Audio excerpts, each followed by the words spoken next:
Welcome to Simple English Sessions. Welcome. We're really happy you can join us today. Today we're doing a deep dive into something really important, social media addiction.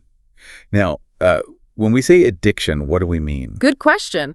Addiction is like a very, very strong need for something. Right. It's when you feel you really have to have it, and it's just so hard to stop, even if you know it's causing problems, maybe even hurting you. Exactly. You might want to stop, but you feel kind of stuck. So our goal today in this Simple English session is to make this big topic easy to understand for everyone. We'll look at what social media addiction actually is, maybe why it grabs our attention so much. Yeah, why it's so powerful. How it can affect your life day to day and, your future too. And importantly, we'll talk about steps, things you can actually do to get control back. Yes. This is all about giving you, our listeners, some really useful knowledge. Simple and clear. We know it can seem complicated. It can. So we'll take our time. We'll use easy words. If there's a new word, we'll explain it. Right. We want everyone to follow along and learn something that can really help. Okay, let's start then. Let's start with some numbers that might surprise you about how much we actually use our phones. Oh, I'm curious about this. Okay, first fact. An average person, that just means a typical person, not special, just most people. Right. Like you or me. Exactly. An average person touches their phone. Get this, 2,617 times a day. Wow. 2,617 times. Yeah. That's touching the screen with your hand, right? Yes. Just your hand going to the phone screen. Over 2,600 times every day. That's incredible. So many times. And here's another one. People spend, on average, about 7 hours a day using their phones. Spend time just means using your time for something. 7 hours a day? 7 hours daily. That means every single day. That's almost like a full-time job. It is. And it's similar in many places. Like in the USA, it's often 7 or 8 hours. India, around 7.5. Bangladesh, about 6.5 hours. Canada, maybe 6 to 7. Pakistan, over 7 hours. South Korea, even up to 8 hours daily. So it's a worldwide thing, really. Yeah, definitely. So here's a question for you, listening right now. What could you do with 7 extra hours every day? Imagine that. That really makes you think. So if someone touches their phone that much or uses it for 7 hours, does that automatically mean they have an addiction? That's a really good question. Touching the phone a lot or using it for many hours? Well, that's a sign. It's a clue. Okay, just a sign. Right. The real problem, the thing that really shows addiction, is not being able to stop. Or how you feel when you can't use it. It's about losing control. Ah, I see. The feeling, the control. Exactly. So let me ask you this. Can you easily put your phone away for, say, 1 hour and not feel bad? For some people, that's hard. For many people, the answer is no. They feel they need to check it. And if their phone is taken away, or maybe the battery dies, Oh, yeah. People can get upset. they get really frustrated. That word frustrated, it means feeling angry or upset because you can't do what you want. Okay, frustrated, like blocked. Yeah. Or they might feel anxious. Anxious means feeling worried or nervous, like something bad might happen if they don't check their phone. Worried, nervous. And sometimes it's even stronger. They might feel furious. Furious just means very, very angry, all because they can't use their phone. Wow, just from not having a phone. Furious. Yes. And we see other signs too, like people taking their phone into the washroom with them everywhere. Or maybe the very first thing they do when they wake up, Yeah. maybe even before brushing their teeth, Yeah. is grab their phone, check social media, check messages. Right. That immediate grab. Yeah, this kind of thing, this needing it so much, feeling so bad without it, that's not really normal behavior. It's a sign of addiction.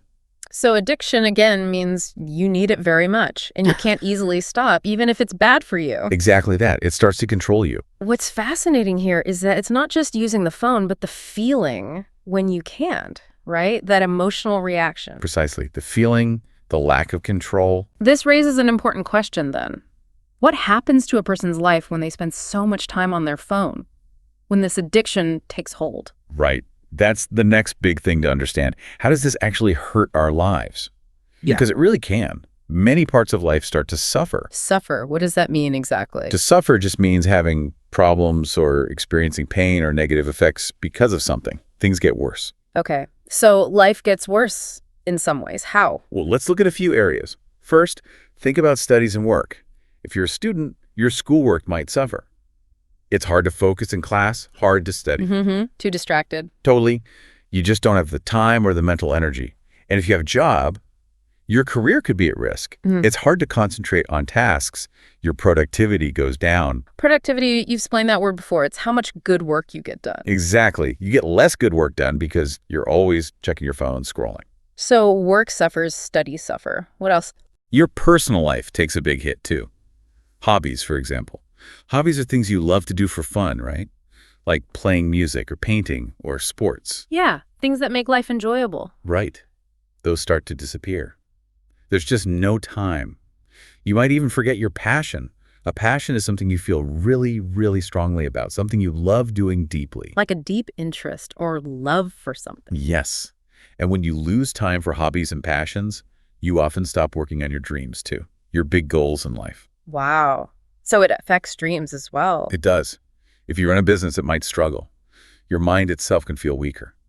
And your attention span gets shorter. Attention span. Yeah, attention span is how long you can focus on one thing without, getting distracted. Yeah. It becomes hard to read a long article or even watch a full movie sometimes. Right, because we get used to quick, short things online. Exactly. We get trained for distraction. And there are physical effects, too. Eye strain from staring at the screen. Oh, yeah, my eyes feel tired sometimes. Neck pain, sometimes called tech neck, from looking down all the time. Mm. And sleep. Social media can really mess up your sleep. The blue light from the screen tricks your brain, makes it hard to fall asleep. Plus, notifications can wake you up. That's a lot of negative effects. Yeah. Studies, work, hobbies, dreams, attention, even physical health and sleep. It touches everything.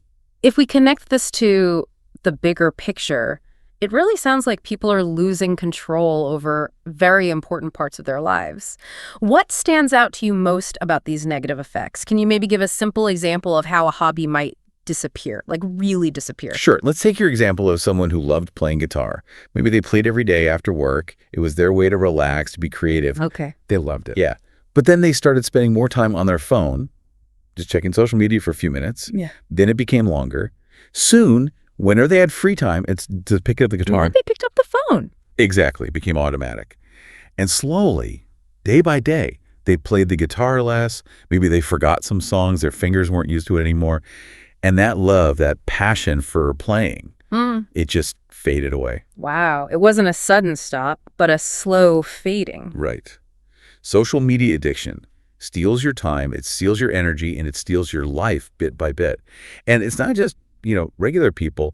Millions worldwide struggle with this, even famous people, celebrities, billionaires. Really? Even people who seem to have everything? Yes. Think about Tom Holland, the actor who plays Spider-Man. Oh, yeah. Everyone knows Spider-Man. Well, he talked openly about this. He said he was obsessed with social media. Obsessed means you think about it all the time. You can't stop using it. Okay, completely focused on it. Right. He said after he posted something, he kept checking his phone again and again for likes, the hearts or thumbs up, and for comments, the words people write. Right, waiting for reactions. Yes. And he said this made him feel anxious, worried, nervous, and also insecure. Insecure means you feel not good enough, like something is wrong with you. So seeing things online made him feel bad about himself, even Spider-Man. Exactly. It hurt his mental health. Mental health is how good your mind feels, your psychological well-being. Okay. Your mind's health. So because it was hurting him so much, he actually deleted his social media apps.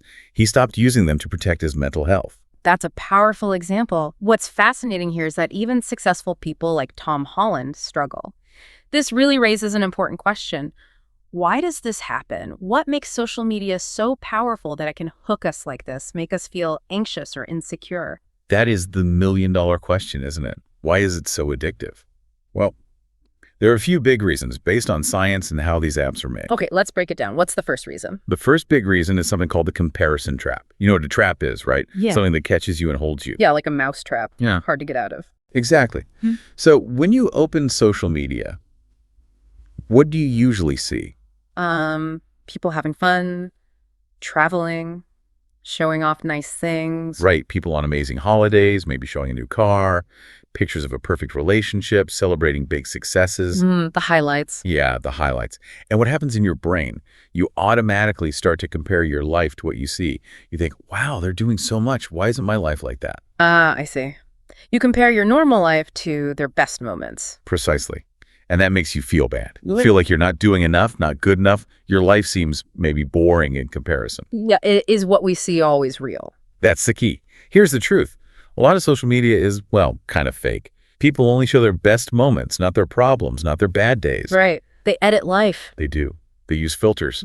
Filters are like digital tools on your phone that make pictures look better, brighter colors, smoother skin. Yeah, make things look perfect. Exactly. Even famous people, celebrities, have teams who edit their photos.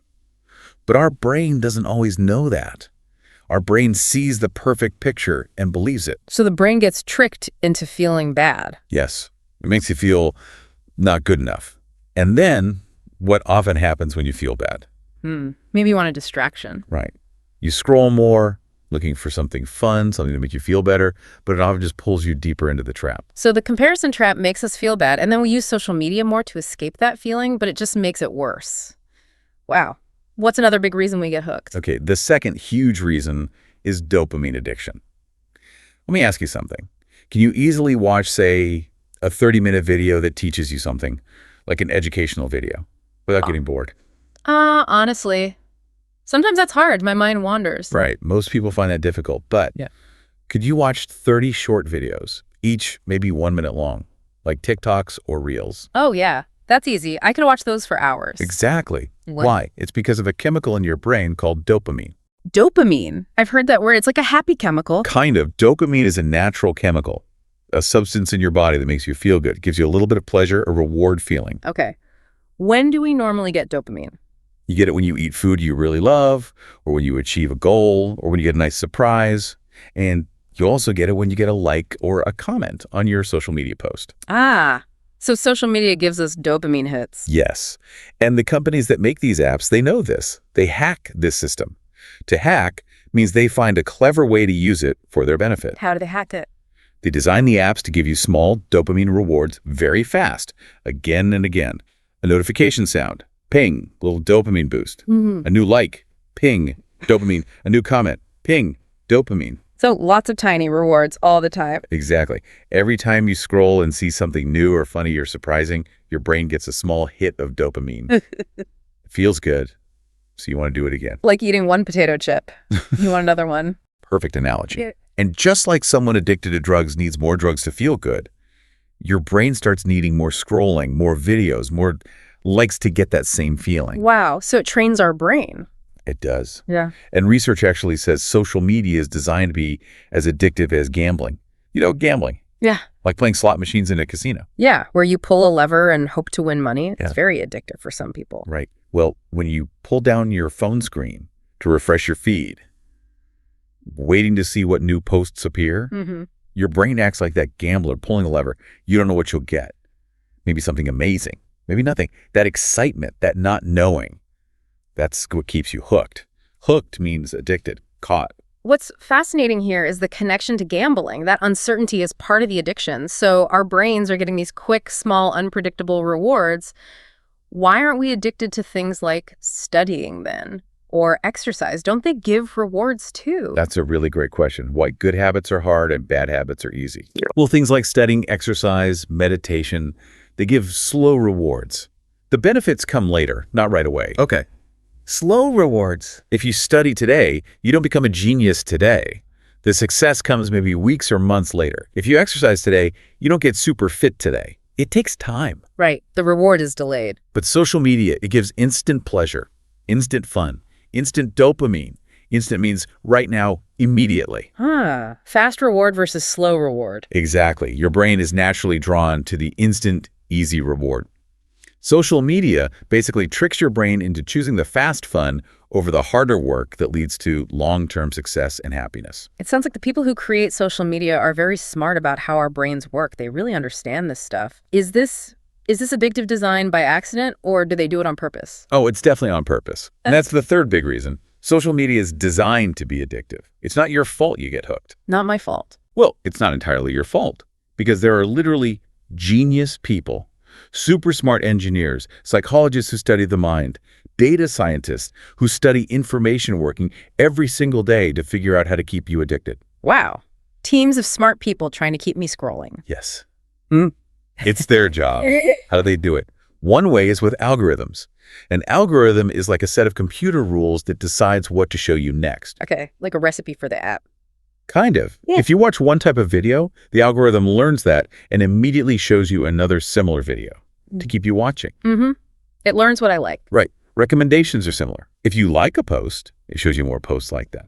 Then there's automatic play, like on TikTok or Instagram Reels. One video ends, the next one starts right away. You don't even have to click. Yeah, it just keeps going. It's hard to stop. Exactly.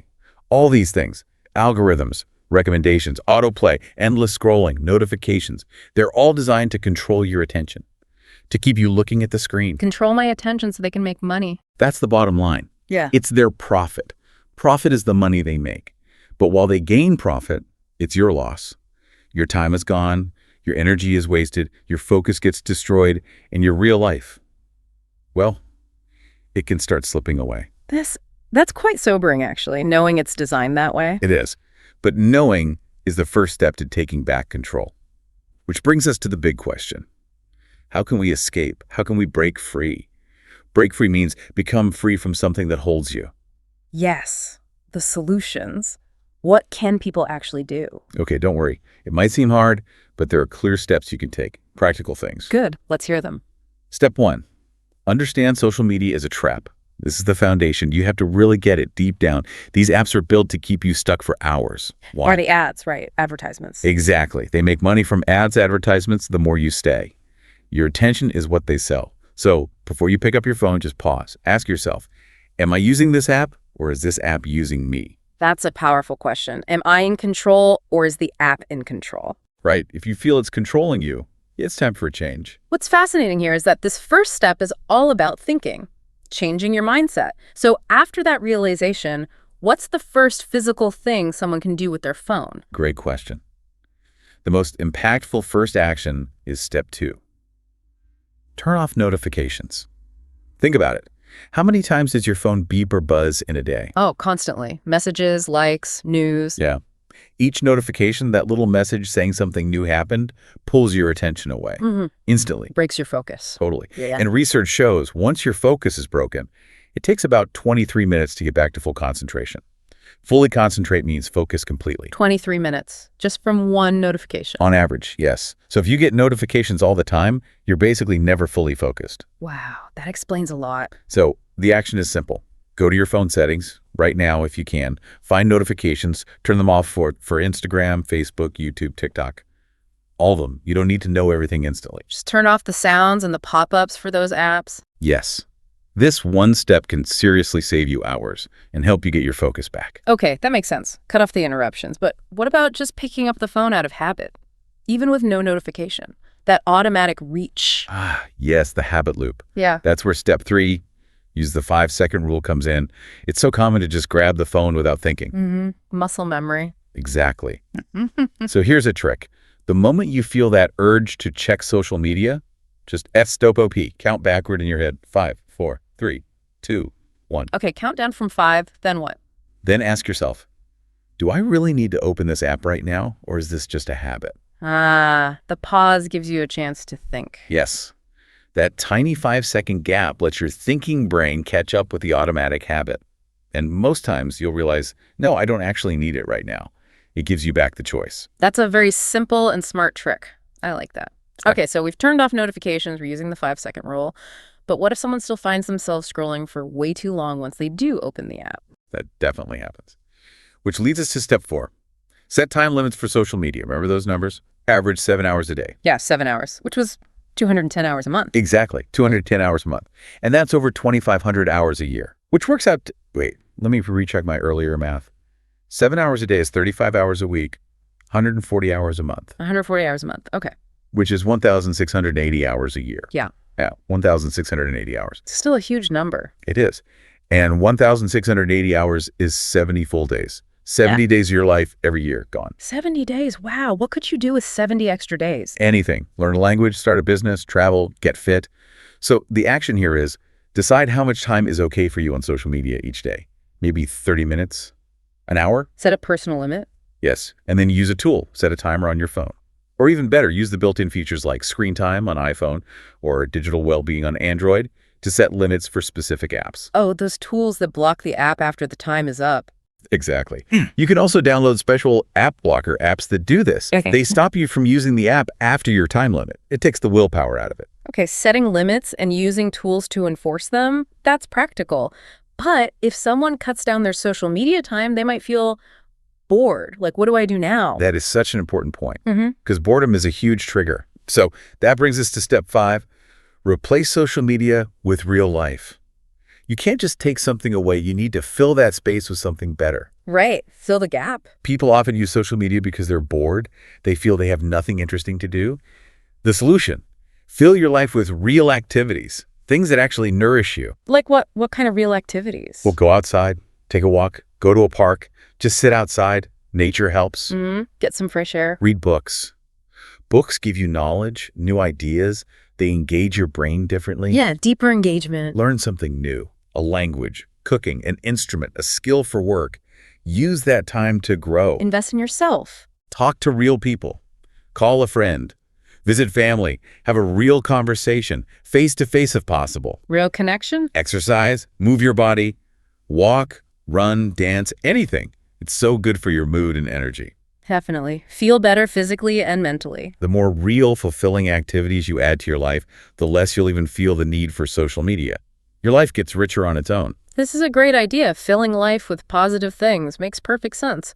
What about the phone itself? It's still there, looking all bright and colorful and tempting. Any tricks to make the phone less attractive? Absolutely. Yeah. That's a clever angle. And it's step 6. Make your phone less addictive. Why do we grab it? Because it looks exciting. So let's make it boring. Make the phone boring. Okay, a few simple things. First, set your screen to black and white, or grayscale. Most phones have this option in accessibility settings. Take it black and white. Does that really help? It does. Those bright colors on app icons, they're designed to grab you. When everything is gray, it's just less appealing, less exciting. Huh. Interesting. Okay, what else? Move your social media apps. Don't keep them on your main home screen. Put them in a folder, maybe even on the second page of the folder, so you have to swipe to find them. Make it harder to get to them automatically. Create a hidden folder effect. Add some friction. Make it less easy. Exactly. And third, log out after every use. If the app lets you log out, do it. Having to type your password every time you want to check, that little bit of effort can stop you from opening it mindlessly. Log out every time. That would definitely slow me down. Right. These small changes make the phone itself less tempting, less of an automatic pull. Those are clever ways to make the phone less exciting, less of a dopamine machine just by looking at it. What if someone feels they need something really strong, a bigger reset? Yes. If you really want to see how much better life can feel without it, and you're ready for a bigger step, then try step 7. Go on a 7-day social media detox. A detox, like stopping completely. Yes.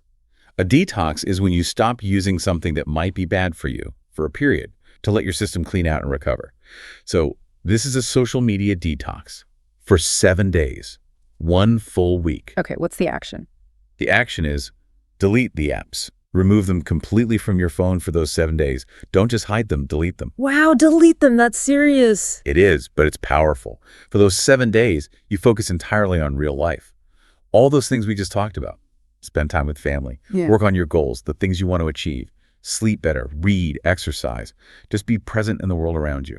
What happens during the detox? Is it hard? The first day or 2 might feel weird. You might feel restless, like you're missing something. That's normal. But usually, by day 3 or 4, people start feeling better. Better how? Happier, calmer, more focused. They have more energy. Their mind feels clearer. And by the end of the 7 days, most people realize something huge. They realize they never actually needed social media as much as they thought they did. They see how much time and mental space it was taking up. It's a powerful way to reset your relationship with it. A 7-day reset. That sounds like a really transformative experience for someone ready for it. It really can be. Yeah. Which brings us to a very important idea as we start to wrap up. It's about your time, your future. The real choice. Okay. Your time. It's your most valuable asset. An asset is something really useful or valuable that you own. More valuable than money. Why? Because you can't get time back. Exactly. You can always make more money, but you can never get back lost time. Once a second is gone, it's gone forever. Social media companies want your time. That's their business. But now you know the truth. So I want to ask you, the listener, a really big question. Think about this honestly. If today was your very last day on Earth, Would you be happy with how you spent your time? Would you be proud of the hours spent scrolling? Or would you wish you'd done something more Meaningful. meaning important, valuable? Yes. Something that really mattered to you, that added value to your life or others' lives. The hard truth is, time waits for no one. Every second wasted on social media is a second of your life you can't get back. What's fascinating here is that thinking about our time in this way as precious and limited can be very powerful, very motivating. Can you maybe tell a story that helps us see this clearly, the impact of choices about time? Sure. Let's imagine two friends, okay? Let's call them Alex and Ryan. They start out similar, maybe same age, similar dreams. Okay, Alex and Ryan. Alex is always on his phone. Social media, games, videos. Always scrolling. He thinks life is long, I have plenty of time, I'll do the important stuff later. Puts things off. Ryan, though. One day, Ryan decides to change. He realizes how much time he's losing. So he quits social media, or cuts way back. And he starts using that time. He learns a new skill, works on a side project, spends real time with people who cares about. Okay, Ryan takes action. Now, let's jump forward 5 years. Where is Alex? Probably still in the same place. Same job, same routine, maybe feeling a bit stuck, wondering why his dreams haven't happened, still scrolling. Not much progress. And Ryan used those 5 years. Maybe he built a great career. Maybe he started that business, traveled. He lived a fuller life because he understood time is precious. Alex wasted his time thinking he had lots of it. That story clearly shows the different paths people can take. It's like that saying, time is like sand slipping through your fingers. Exactly. If you don't hold on to it, use it wisely, it's just gone. So what's a practical way for someone listening right now to see how much sand is slipping through their fingers? How much time are they actually spending? Yes, let's make it real. Take out your phone right now. Seriously, go to your settings. Look for screen time or digital well-being or whatever your phone calls it. Check. How many hours did you use social media yesterday? Or what's your daily average? Find the actual number. Find the number. Let's say it's 5 hours a day, just as an example. Okay, 5 hours. Let's do the math slowly. 5 hours a day times 7 days a week. That's 35 hours a week. Right, 35 hours a week. Okay, 35 hours a week times about 4 weeks in a month. That's 140 hours a month. 140 hours. Wow. And 140 hours a month times 12 months in a year. That's 1,680 hours a year. 1,680 hours. We calculated that before. Which is 70 full days. 70 days of your life every year. Wasted on social media if you're average. Seeing the calculation like that, 70 days, it's shocking. It is. What could you do with 70 extra days a year? Learn a skill, start a business, get fluent in English, get in the best shape of your life. Yeah. You could literally change your whole future. But many people choose to waste it. This raises an important question. If we don't change, if we stay on this path, what will happen in the future? What are the stakes? Do you ever feel stuck? Like you want to achieve things, you have dreams, but you just can't seem to get there. You feel unmotivated. I think many people feel that way sometimes. Well, here's the hard truth. Your phone, your social media habit, it might be stealing your future.